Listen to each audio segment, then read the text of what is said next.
you know, when I had the opportunity to visit a tribe in a fairly remote area in a jungle area in Brazil. We were able to get permission. And so I had the opportunity to meet with the chief. Mm.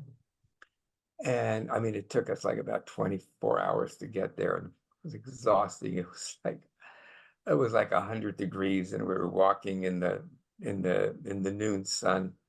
Mm. And I think when I got there, he just must have seen what I really needed was a dousing of water, which he provided because they found a spring and they put a little pipe in the, you know, in the crevice. And so I got under there, and yeah.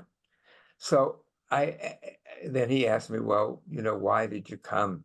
And I said, well, I'm interested in how you see susto. Now, susto is a Portuguese and also a Spanish name, I think, for fright paralysis. So in other words, for trauma, Mhm. for fear, for trauma. And so then he kind of looked at me kindly, benevolently, and invited me to come out and sit under this mango on this bamboo mat on this mango under the mango tree. And he had a number of wooden flutes. So he picked one of the flutes up and started playing the flute. And I could feel myself shifting down into my body.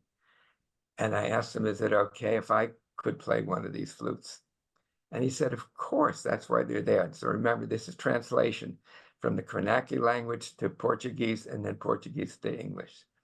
So he says, of course. So I also pick up a flute and we're playing together. And then he looks at me and he said, yes, I know of the word sustu. And his daughter, the princess, was the first person of the tribe actually to go to college. And so she knew even the word trauma. And he said, yes, I also know the word trauma. And I said, is there anything you'd like to share about that? He said, first, it's not something that happens to a person. Mm. It's something that happens to a fabric, to the group, Oof. and it has to be healed in the group. So we got a demonstration of that. This woman, she was diabetic. It was a high-risk pregnancy.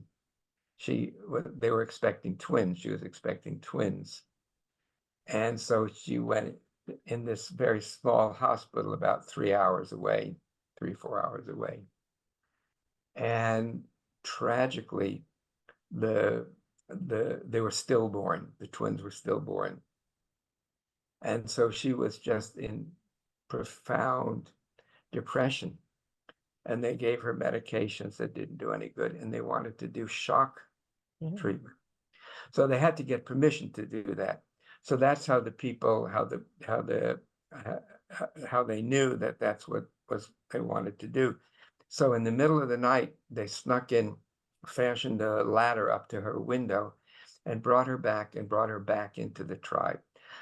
And they do with drumming and movements. I mean, it's really profound. I was really surprised that after a few minutes, like you were describing, I was in a very altered state of consciousness. And so she stayed there. She wasn't required or requested to be in the group, but she sat outside.